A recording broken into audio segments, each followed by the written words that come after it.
Students, आज हम देखने जा रहे हैं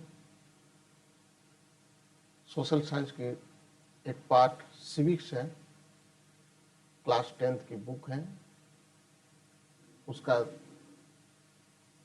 दूसरा चैप्टर, जो पहला चैप्टर में पढ़े थे फेडरलिज्म, आज हम पढ़ेंगे federalism, power sharing, and second chapter आज हम पढ़ेंगे federalism.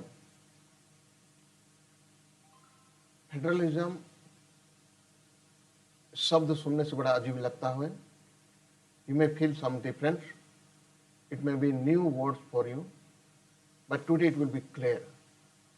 When you see all this video without skipping or without pausing, without stopping, you continuously see, then you will have clear understanding of federalism.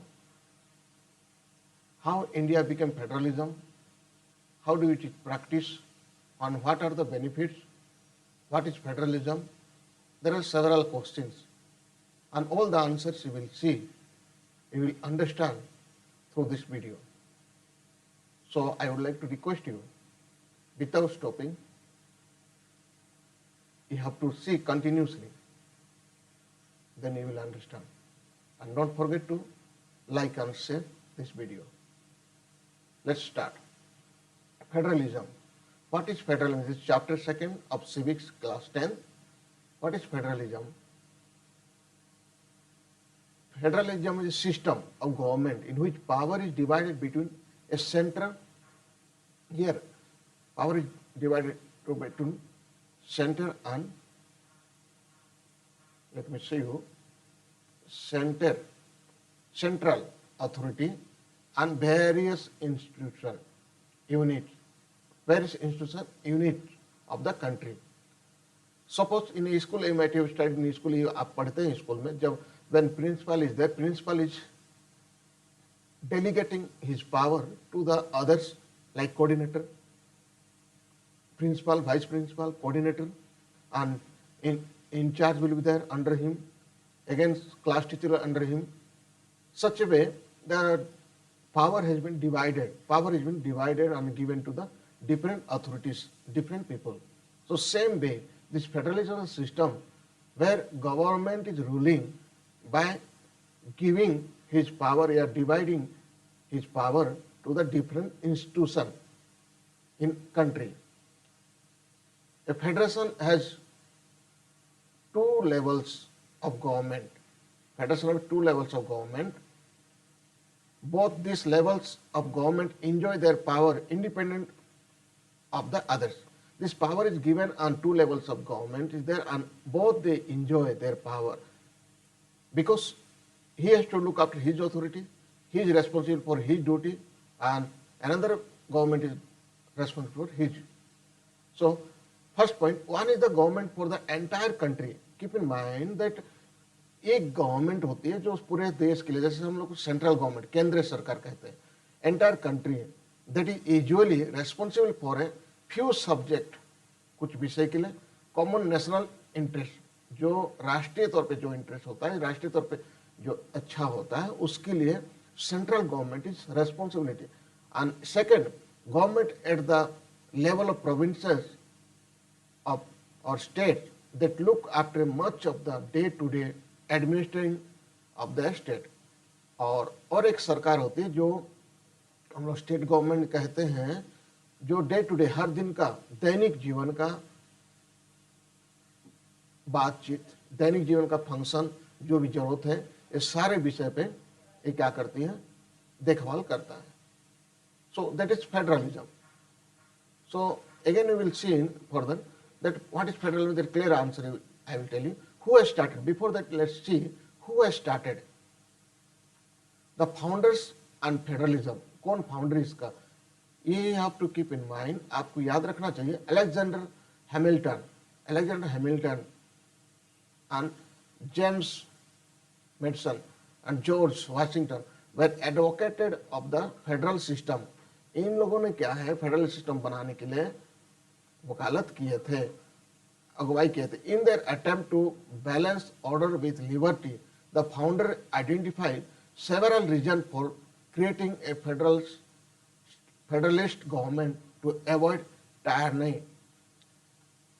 ये इनकी प्रयास था, इन्होंने जो attempt किए हैं ताकि किसी के साथ किसी प्रकार का तकलीफ, किसी प्रकार का संघर्ष, किसी का वाद विवाद, किसी प्रकार का लड़ाई झगड़ा ऐसा ना हो, सब मिल के चलने के लिए। जिस तरह हम लोग पावर शेयरिंग पढ़े थे, how they used to share their power, and the same system is followed here, the same thing that it had been divided the power authority, so everybody can live together and all will look after, and it will, everybody can be cared by the government. So it happened here. Who started?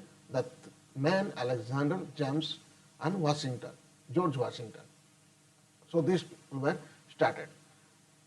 When was federalism created? Now you have to understand when it is created. कब स्थापना हुआ? September 17, 1787. This is very already, it's all means it's very early. 17 September 1787.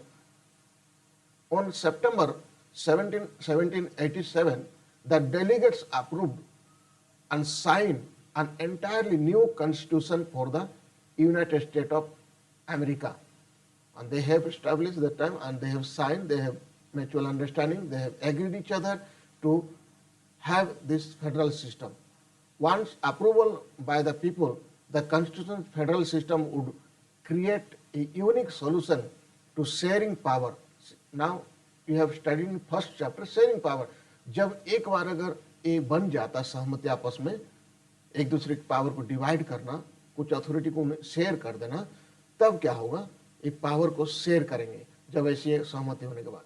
Among the state and national government, राज्य सरकारों के साथ और केंद्र सरकार के बीच में जो पावर को, जो अथॉरिटी, कई मुद्दे हैं, कई विषय हैं, कई अथॉरिटी से इसको शेयर किया जाता है। Federalism forms government description federalism is a mixture of compound. What is federalism? There is a clear answer here. The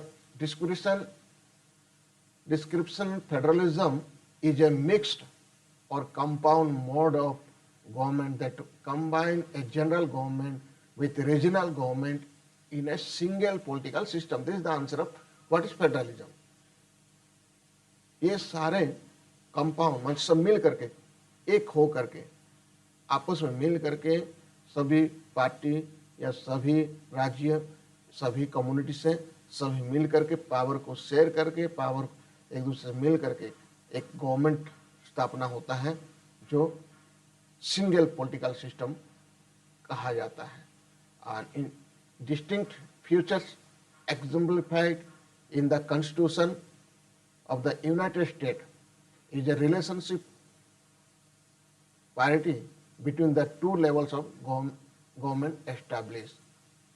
और इस तरह का सरकार यूनाइटेड स्टेट में भी, आप जानते हैं यूनाइटेड स्टेट कहा जाता है, हर स्टेट में पावर है लेकिन यूनाइट होकर के रिलेशनशिप आपस में एक दूसरे रहता है।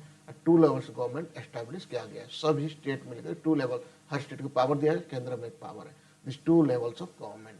सो when you see this is federalism, so different between unitary system and federal system. Federal system is there, unitary system, federal system opposite is unitary system. This unitary system, unitary system. So what are different? जहां federalism नहीं है, जहां federal system नहीं है, वहां unitary है। Unitary में क्या फर्क है, जरूर आप जानना चाहेंगे। यूनिटरी और फेडरल सिस्टम में क्या डिफरेंस है, that is will see. Unitary system, there is only one level of government or the sub entire units are subordinate to the central government। इसे यूनिटरी सिस्टम में क्या होता है, केवल एक लेवल का ही, माने एक स्तर, एक ही टायर गवर्नमेंट होता है, एक ही पास पावर होता है और सारे यूनिट्स मिलकर उस पर निर्भर होते हैं, उसी पे अधीनता होते हैं, किससे? एक गवर्नमेंट पे। बट फेडरल सिस्टम के there are two or more levels of tiers of government, माने दो से बढ़कर के ही लेवल होता है, जो स्तर होता है, जो डिवाइड किया जाता है पावर को, अथॉरिटीज को, ये फेडरल सिस्टम होता है। बट यूनिटरी में एक अकेला सब उन पे निर्भर होते हैं। And second difference is that the central government can pass on orders to the provincial or local government, और यूनिटरी सिस्टम में सेंट्रल गवर्नमेंट पास करता है लोकल मान प्रोविंशियल सभी एरिया को, but in federal system central government can not order the state government to do something. और federal system क्या होता है, सरकार जो राज्य सरकार मुख्यमंत्री होते हैं उनके पास पूरा पावर होता है, और प्रधानमंत्री या सेंटर से कुछ ऐसे आदेश आता नहीं है जो कि उनके अथॉरिटी के बाहर है। And third point is different is there, government is supreme, central government is supreme. In unitary system में क्या होता है, सेंट्रल गवर्नमेंट इज सुप्रीम, सबसे बड़ा बॉस वही होता है central government. And the administrative division exercise only power that the central government has delegated to them, their power may be broadened। और सेंट्रल यूनिटरी सिस्टम क्या होता है, सेंट्रल गवर्नमेंट सुप्रीम पावर होता है और जिस पे कर दिया, जो पावर दे दिया, जो कुछ उनको डिवाइड कर दिया या उन्हीं पे निर्भर करता है, बाकी कोई एक दूसरे नहीं कर सकता। But in federal system state government has power of the its own, राज्य सरकार पास अपनी पावर होता है, जिसको भी हो जवाबदेही या जवाब देना, किसको बना दे कुछ भी अथॉरिटी दे दे, ये उनके पास होता है। उनको इसके लिए केंद्र सरकार को निर्भर करना नहीं पड़ता है। एंड यूनिटरी में fourth difference is there and narrowed by the central government. और यूनिटरी में क्या होता है, नैरोड माने सरकार केंद्र सरकार से आश्रित है, उससे निर्भर है, इसलिए क्या है उतना उसका नैरोस हो जाता है, छोटा माने संकीर्ण होता है। एंड हियर अपने अपने गवर्नमेंट होता है, ये अपने आप में सरकार है, ये कोई छोटा गवर्नमेंट या बड़ा ऐसा कुछ नहीं है, अपने आप में अस्तित्व में है और स्वतंत्रता एक के अंदर। This the difference between unitary system and federal system.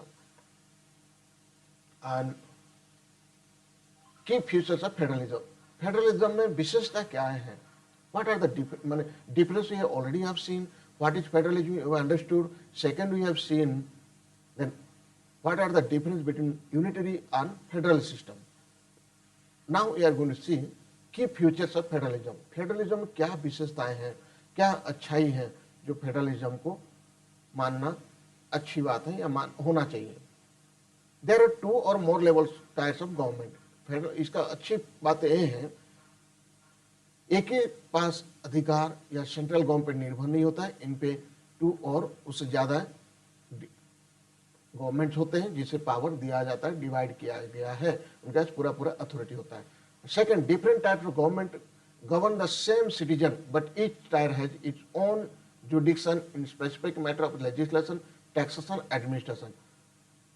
इनके पास अपना जनता माने अपना सिटीजन है जिसपे शासन करते हैं, अपना जुडिक्शन है, अपना लेजिस्लेशन है, अपना विधानसभा है, टैक्स सिस्टम भी अपने पास है, टैक्स वगैरह सब कुछ नहीं पाया जाता है, और जुडिक्शन भी अपने कोर्ट न्यायालय, जिस तरह हम कहते हैं हर राज्य में कई माने कुछ राज्य छोड़ देंगे तो हर राज्य में एक एक हाई कोर्ट दिया गया है।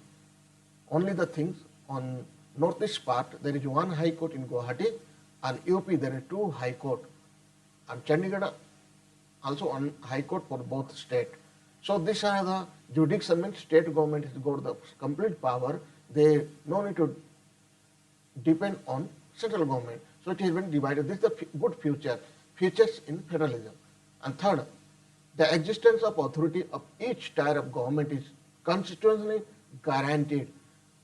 और इसके जो एग्जिस्टेंट है, एक कोई ये नहीं कि इनका खत्म हो जाएगा, कोई पावर इनका छीन लगा, नहीं, ये गारंटी देता है, हमारे संविधान में इसकी गारंटी दिया गया है कि ये पावर है केंद्र सरकार से, राज्य सरकार पर जो पावर है राज्य सरकार के पास में, इसे नहीं हटाया जा सकता है। This gives us guarantee that constitution संवैधानिक गारंटी है, इसके लिए ये नहीं कि कोई कह दिया है, but this constitution it got the guaranteed. Fourth, the fundamental provision of the Constitution cannot be unilaterally changed by one level government. And another thing, provision, whatever provision given for this federal system, yeah, state government, whatever authority has been given, it cannot be simply changed. एक आसान से बदला नहीं जा सकता। Because it is fundamental provision, ये मौलिक सुविधाएं, मौलिक अधिकार जो दिया गया है, इसे कैनॉट बी अनइलिटरली चेंज, इसको अज्ञानता से और ऐसा कुछ चेंज नहीं किया जा। Such changes require the concern of both levels of government, और ऐसी कुछ चेंजेस करना है, उसमें तब्दीली लाना है, कुछ अपने से बदलना है, तो दोनों सरकार, दोनों गवर्नमेंट को सहमति लाना जरूरत है। Fifth, court have the power to interpret the constitution and power of different levels of government, and court having the power, अपना जुडिक्शन है, अपने अपने राज्य सरकार के पास जो पावर डिवाइड किया गया, और अपने को इंटरप्रेट कर सकता है, जो संविधान में बनाते हैं, जो कानून पारित करते हैं। आप जानते हैं राज्य सरकार क्या करती है, कानून पारित करती है। जिस तरह अभी यूपी में भी नया कानून पारित हुआ था, उसका इंटरप्रेट कौन कर सकता है, वहाँ के हाई कोर्ट कर सकता है। And six, source of revenue for each levels of government are clearly specified to ensure its financially autonomy. Now, tax जो आते हैं, जो रेवेन्यू जो आता है, there is no need to give to the central, but it's having own power to run, to have a function, the state government having the power to take all the things. So he is having completely financial autonomy. ये अपने आप सक्षम है, अपने आप में सब कुछ कर सकता है, और ये उन्हीं के पास ही जाता है जो रेवेन्यू है, स्टेट गवर्नमेंट पास। It has been completely depend upon state government. Seventh point, the federal system has dual objective.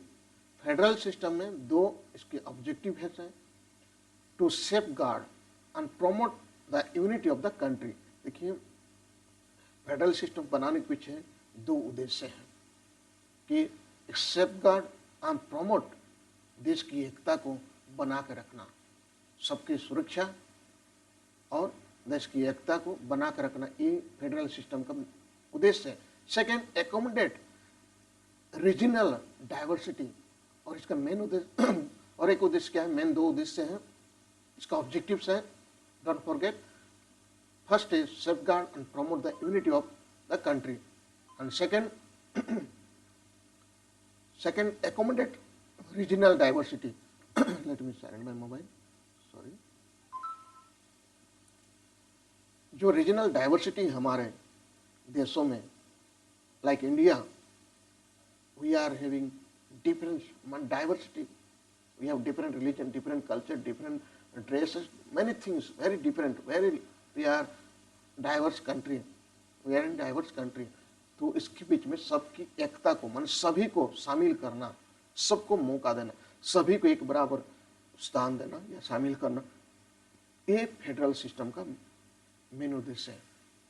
So you have to keep in mind what are the dual objective of federal system. So you have to be answer, or you have to give answer, the safeguard and promote unity of the country, and second, accommodate regional diversity.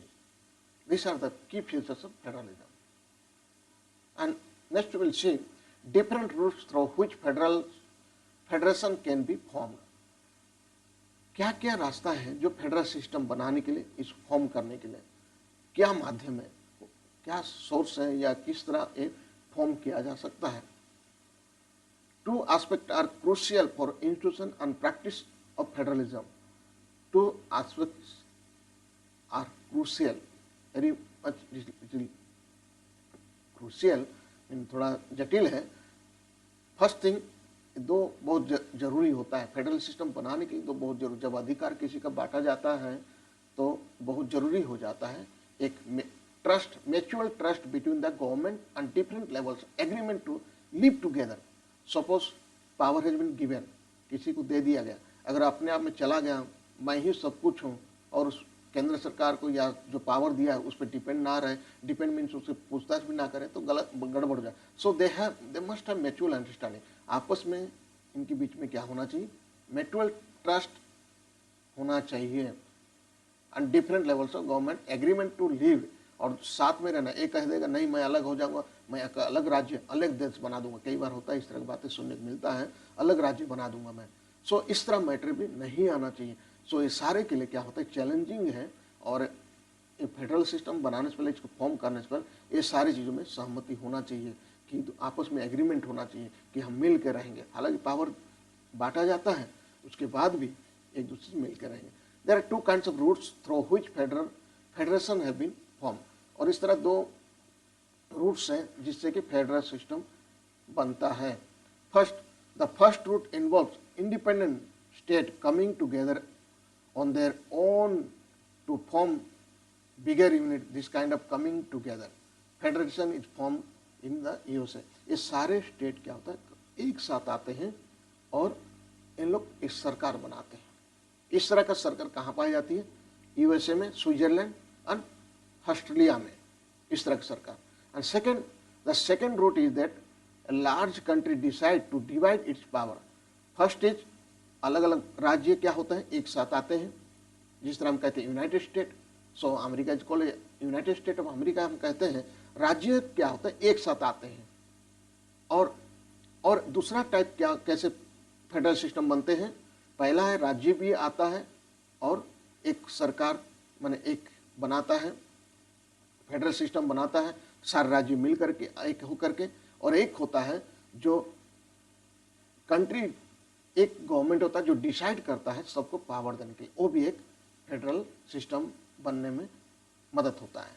Second route that large country decide to divide its power between the constitute state and national government. ये divide करता है, मान central government divides the power to the state government in simple word. And another system is then all state they came together and they form the federation, सबको power divide करते हैं। और दूसरा system है एक सरकार सबको पावर डिवाइड कर देती है। सबको mean those who are constitutional state, जो हमारे संविधान का राज्य बना हुआ है, उन्हीं राज्यों को अपना पावर देती है। This kind of holding together federation is followed in India, Spain and Belgium and countries. और इस तरह का जो केंद्र सरकार सबको पावर दी हुई, इस तरह का सरकार कहाँ पर है? इंडिया में है, स्पेन में, बेल्जियम में है। और सभी राज्य एक साथ आते हैं, जो हम कहते हैं यूनाइटेड स्टेट कहते हैं, वो यूएसए, स्विट्जरलैंड, ऑस्ट्रेलिया में है। Next, what makes India A federal country? The question is that ये हमारे भारत देश को ये फेडरल कंट्री कैसे बनाता है, क्या है उसके अंदर? तो ये फेडरल कंट्री हम कहते हैं। हमारे सिस्टम जो फेडरल सिस्टम है, यूनिटरी नहीं है, हमारे सिस्टम फेडरल सिस्टम को फॉलो करते हैं। क्या चीजें हैं, क्या इस तरह हमारे भारत देश को बनाता है? So first, all futures federal system apply to provision of India Constitution.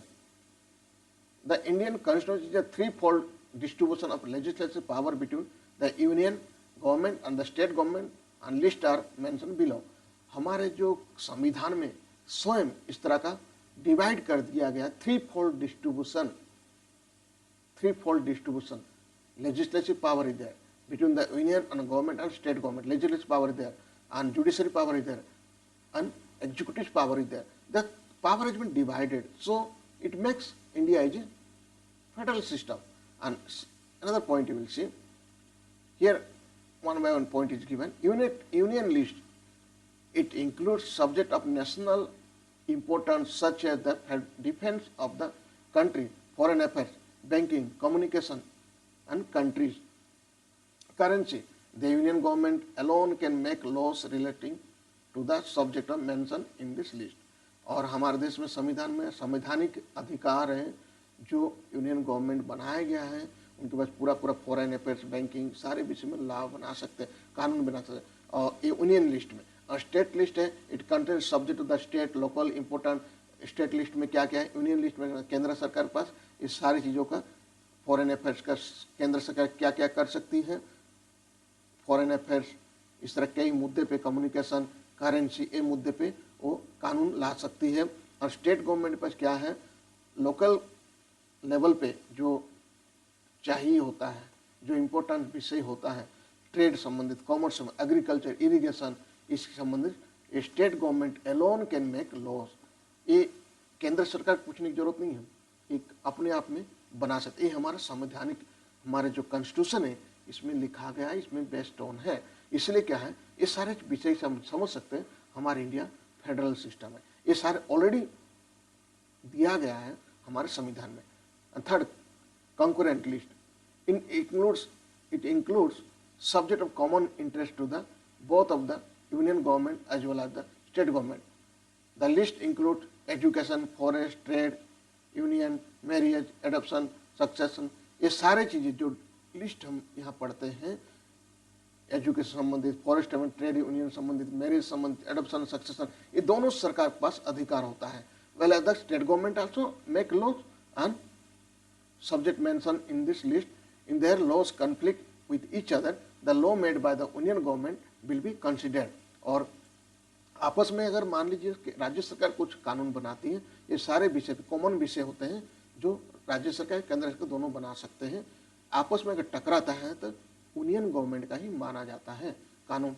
Suppose कुछ कानून राज्य सरकार बना दी जो विषय कुछ कॉमन विषय होते हैं.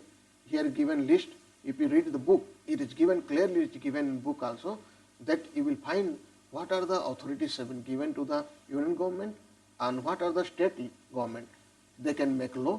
Apart from this, some common issues are there. कुछ कॉमन बातें हैं जो इसमें दोनों सरकारें भी बना सकती है कानून, लेकिन आपस में अगर टकराव होता है तो यूनियन गवर्नमेंट या सेंट्रल गवर्नमेंट का ही कानून को ही माना जाएगा. Next point, how is federalism practice. ये अभ्यास माने किस तरह किया जाता है. Like India is vast country and having many diversity, but here how you practice, that is the very much challenging and this very important to know how it is practiced federal system, giving authority to others and how it is ruled, how it depend upon the authority. The real success of federalism in India is attribute to its nature of democratic politics. ये वास्तव में एक सफलता का विषय है जो हमारे देश में जो डेमोक्रेटिक पॉलिटिक्स है उसमें एट्रीब्यूट इसका विभिन्न अंग है, विभिन्न ये दिया गया है, अधिकार दिया गया, सभी डिवाइड कर दिया गया, सारे पावर को शेयर कर दिया गया, डेलीगेट कर दिया गया है. Have a look at some of the major ways in which federalism is practice in India. कुछ चीज़ें हैं जो हम देखते हैं. लिंग्विस्टिक स्टेट, कुछ भाषा संबंधित कुछ राज्य हैं, अलग अलग भाषा बोली जाती है. The creation of linguistic state was the first and a major test of for democratic politics in India. जो अलग अलग भाषा है उस भाषा के आधार पर राज्य बना देना. आप जानते हैं तमिलनाडु में तमिल भाषा, केरल में मलयालम भाषा, उड़ीसा में उड़िया भाषा, इस तरह different different language linguistic states हैं. एंड ये इस्टेब्लिश किया गया फ्रॉम 1947 टू 2017 के अंदर. जो अच्छा एक पॉलिटिक्स पाया जाता है, टेस्ट फॉर डेमोक्रेटिक पॉलिटिक्स ये पाया जाता है. Many old state have vanished and many new state have been created. उसी के चलते इस 1947 और 2017 के बीच में कई स्टेट तो क्या हो गया, गायब हो करके नए स्टेट फॉर्म कर दिए गए. इसी के चलते भाषा के चलते भी डिवाइड कर देना पड़ा, अलग करने पड़े. इसका area, boundaries and names of the state have been change. उनके भाषा के आधार पे नाम भी बदला गया है और बाउंड्रीज अलग टेरिटरीज बना दिया है. Some state has been form of the people who spoke the same language. कुछ राज्य ऐसे हैं जो एक ही भाषा बोलने वाले. आप जानते हैं हर राज्य में अलग अलग भाषा है और उसके आधार पे राज्य बना दिया गया. This state are known as the linguistic states. You may have the question, what is linguistic state? According to the language, it has been divided the partition, that is state, in the same language. Language policy. And second thing, भाषा के जो policy बनाया गया, a second test for India federalism is a language policy. Hindi was identified as the official language. Beside Hindi, there are 21 other languages recognized as scheduled language by the constitution state to have their own official language, and the government work takes place in the official language of the concerned state. You may know in our countries there are different types of language. You might have not discovered all the language, but very more languages are. Apart from these languages, dialogues also there. अपना अपना बोली भी होता है. जिस तरह UP में भोजपुरी होता है, छत्तीसगढ़ में छत्तीसगढ़ी होती है, और इस तरह very very different on local language dialogue also there. So this is the one of the test for our democratic politics. How we can cover, yeah, we can understand them, we can have their own authority by their, according to constitutionally, they can live properly, how we will understand, how we can share this power. This thing was test for the democratic politics also. इस भाषा है और उसके हिंदी को सबसे ज़्यादा बोली जाने वाले हमारे देश में भाषा है जो हिंदी है। और उसके सिवाय हिंदी को नेशनल लैंग्वेज पे माना गया, स्वीकार किया गया और उसके बाद शेड्यूल लैंग्वेज तौर पर रिकॉग्नाइज किया गया है 21 भाषा को। Decentralization in India, and one more point is there for this. And first is their linguistic test, linguistic state, and another was their language policy, and third is central state relationship. ये आपस में जो central government and state government how they can have relationship, this are on the democratic politics में एक test है। Restructuring the centre state relation is one more way in which federalism will strengthen in practice। ये आपस में एक पुनः स्थापना करना, केंद्र सरकार राज्य सरकार मिलकर किस तरह काम करना, किस तरह आपस में भेदभाव न रखते हुए एक दूसरे को रेस्पेक्ट करते हुए किस तरह मिलकर सभी फंक्शन को, देश की एकता को बनाकर रखना, सही भाषा को लेकर चलना, इस सारी चीज़ों पे एक चुनौती, एक टेस्ट है। If no single party gets a clear majority in the Lok Sabha, the major national party can alliance with many parties, including several regional parties. You know already that अगर कोई सरकार अगर पूरा क्लियर मेजोरिटी नहीं पाती है तो क्या करता है, पूरे अलग अलग पार्टी जो लोकल लेवल में पार्टीज हैं, डिफरेंट स्टेट्स हैं, डिफरेंट टेरिटरीज से, क्षेत्र से, वो पार्टी सब मिल करके सरकार बनाते हैं। This led to the new culture of power sharing and respect for the autonomy of state government, and this also shows a new type of power sharing, क्योंकि विभिन्न क्षेत्र से लोग आते हैं, कई प्रकार का मुद्दा लेकर के, अलग अलग भाषाओं से, अलग अलग कम्युनिटी से आते हैं और सारे मिल करके एक सरकार बनाते हैं, सबके लिए काम करते हैं। भी अलग प्रकार का पावर शेयरिंग है। So decentralisation in India, this is to see when power is taken away from central and state government and given to the local government, it is called decentralization. You may understand, you may have question, what is decentralization? The answer is given here. When power is taken, let me point out and show you, when power is taken away from center and state government and given to the local government, it is called decentralization. राज्य सरकार से central government से जो power ली जाती है और local government को ये दिया जाता है लोकल लेवल पे, उसे कहते हैं decentralization. The basic idea behind decentralization is that there are large number of problems and issues which are best settle at the local level. और कई ऐसे मुद्दे हैं जो राज्य सरकार तक नहीं पहुंच पाते या केंद्र सरकार तक नहीं पहुंच पाता है, जो लोकल लेवल में इसका सॉल्यूशन निकल के आता है, तो उससे बेस्ट है उस लेवल पे सॉल्यूशन को सॉल्व करना। Local people can also directly participate in the decision making. और लोकल लेवल में जिस तरह ग्राम पंचायत हम आगे हम पढ़ेंगे, पंचायत लेवल में जो लोग होते हैं आपस में मिल करके सुलझा लेते हैं। इस तरह का पावर भी सेंट्रल गवर्नमेंट से या शेयर किया गया है, तो central government and state government से दोनों मिलकर जो पावर शेयर किया गया है लोकल लेवल में, इसे कहते हैं decentralization. A major step towards decentralization was taken in 1992. The constitution was amended to make the third tier of democracy more powerful and effective. Here are the key features of three tiers of government. Before it was केंद्र सरकार, राज्य सरकार, लेकिन 1992 में एक बहुत बड़ा changes किए संविधान में कि थर्ड टायर ऑफ गवर्नमेंट, वो क्या है, बहुत पावर उसे दिया गया और उसे थ्री टायर ऑफ डेमोक्रेसी कहा गया। वो क्या चीज़ है, it is constitutional mandatory to hold regular election of local government bodies. और ये पावर जो दिया गया, ये रूल्स बनाए गए। लोकल गवर्नमेंट आप जानते हैं पंचायत इलेक्शन या किसी भी सरकार का 5 साल में इलेक्शन होता ही है, रेगुलर इलेक्शन का जरूरी नहीं, अन्यथा वो सरकार माना नहीं जाएगा, उसे स्वीकार्य मत संविधानिक गवर्नमेंट नहीं कहा जा सकता, चेंज होना। Seats are reserve in the elected bodies, और सीट भी क्या कर दिया गया, रिजर्व कर दिया गया। This is not that general people only, backward people also can कम।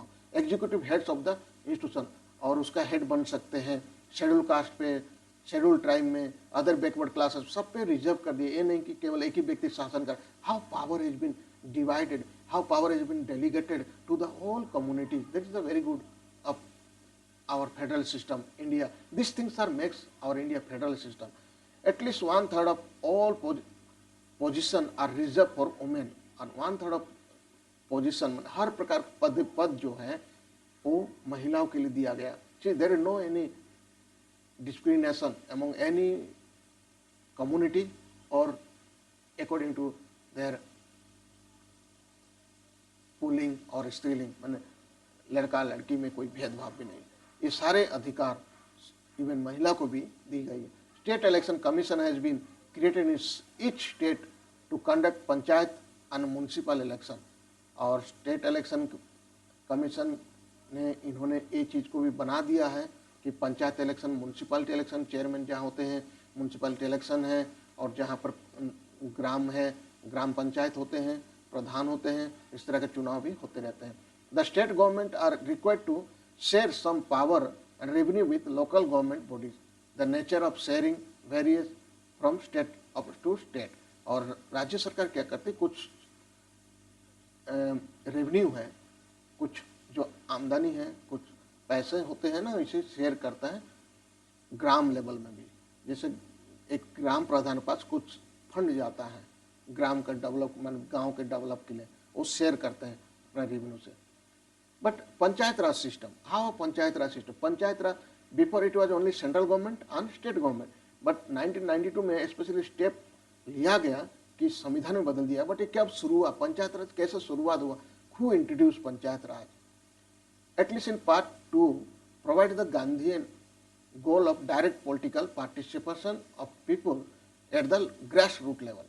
और जो पॉलिसी था, एक पॉलिसी बनाया गया कि 1956 में कि जो लोग रूट लेवल में हैं, जो जमीन स्तर के लोग भी हैं, वो भी इसमें शामिल हो सके शासन करने. Because democracy itself we are ruling, हमारा शासन, हम चुन के आते हैं, हम शासन करते हैं डेमोक्रेसी में. तो root level, grass root level पे जो व्यक्ति हैं, जमीन स्तर पे जो भी है, वो भी आकर के इस पे भागी बन सके. The national development council appointed a committee under Balwant Rai Mehta which submitted its report in 1957, in which it recommended a 3-tier structure consisting of जिला परिषद at the rural local government.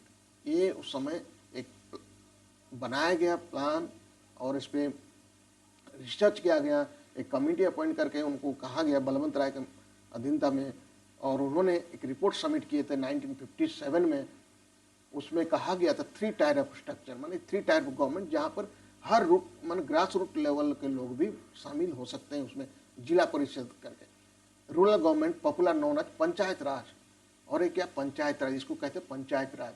Each village or a group of village in the same some state has a gram panchayat. Now you will not file the different, before it was only central government and state government. But in 1956 they appointed a committee under Balwant Rai. उन्होंने research करके उन्होंने पूरा तैयारी कर लिए, draft तैयार करके दिए 3 टायर ऑफ स्ट्रक्चर, किस तरह 3 टायर गवर्नमेंट, जिसे हम कहते हैं पंचायत राज. और हर गांव पे एक पंचायत होता है, एक ग्रुप में, एक विलेज में पंचायत होता है. इन सम state has a gram panchayat, और कई राज्य में ग्राम पंचायत कहते हैं, कई जगह पंचायत कहते हैं. This is council consisting of several ward. एक कैसे होता है, एक काउंसिल है, एक संगठन है जो कई वार्ड को डिफरेंट, जैसे हमारे स्कूल में होते हैं अलग अलग सेक्शन है, और सेक्शन मिलकर के क्या होते हैं, एक क्लास होता है. उसी तरह एक ग्राम पंचायत हो गया, पंचायत है जो अलग अलग वार्ड लेकर के एक मिलकर होते हैं panchayat. Often called panch and president, sarpanch, they are directly elected by all the adult population living in village. और ग्राम पंचायत के जो वार्ड भी चुने जाते हैं, एक क्लास मॉनिटर हम चुनते हैं, फिर क्लास मॉनिटर को रखते हैं, इस तरह वार्ड मेंबर भी चुना जाता है, और पंचायत में ग्राम प्रधान को चुना जाता है. हर कोई जो अडल्ट है, जो 18 साल के ज़्यादा हैं, वो सारे चुन करके उन्हें उस पद में बैठाते हैं, और वो सारे लोग फैसला लेते हैं. The panchayat works under the overall supervision of gram sabha. और पंचायत किस तरह काम करती है, ग्राम सभा लगती है. May be you may not familiar with this one. Gram sabha होता है, हर गांव पे ग्राम सभा लगता है, जहां सभी पब्लिक जाना फर्ज बनता है. वहाँ डिस्कशन होता है, वहाँ चर्चाएं होती है. किसी गांव में पुल बनाना है, रोड बनाना है, कुछ भी खराब हुआ है, इस सारे विषय पे चर्चा होता है, जहाँ हम या मेंबर्स जाकर के वहाँ बैठते हैं it has to meet at least twice or thrice in a year to approve the annual budget, और ग्राम पंचायत में annual budget बनाया जाता है। 2 या 3 बार बैठना जरूरी होता है इसके बारे में डिस्कस करने के लिए, कहाँ पर क्या बनाना है, क्या है। ग्राम पंचायत को फंड आते हैं राज्य सरकार के पास से, उसे किस तरह होगा, तो एक बजट बनाया जाता है ग्राम पंचायत में, और सारे मिलकर जो मेंबर होते हैं panchayat, and to review the perform of the gram panchayat, उसको रिव्यू भी किया जाता है पिछले सालों में क्या क्या काम हुआ है। So this are the system. When gram panchayat are group together they formed panchayat samiti और ब्लॉक और मंडल। जब पहला स्टेप देखते हैं इसमें जो होता है जिला डिस्ट्रिक्ट परिषद इस तरह का, एंड सेकेंड पंचायत समिति, एंड थर्ड ग्राम पंचायत, इस लेवल में एक काम करते हैं। ये जिला परिषद चुने जाते हैं, यू माइट हैव हैड, जिला परिषद का भी होता है चुनाव, और ग्राम सभा जो समिति मेंबर कहते हैं और प्रधान कहते हैं, इस तरह के इलेक्शन होते हैं। आई hope you have understood the federal system, how power has been delegated, how power is divided in one country to different level. So one more, municipalities like gram panchayat in village, but urban area में क्या होता है, municipalities होता है। As gram panchayat is for rural area, similarly when municipality for urban area, big cities are constituted into municipal corporation, both municipalities are municipality corporation। या कहो तो छोटे गाँव में ग्राम सभाएं होती हैं, और नगर पंचायत भी होता है, म्यूनसिपैलिटीज होते हैं जहाँ मेयर होते हैं, इस तरह का डिवाइड पावर को शेयर कर दिया गया है। So dear student, I hope you have understood. Don't forget to share and like this channel to know another chapter, another third chapter. So please share and like this channel. Thank you for watching this video.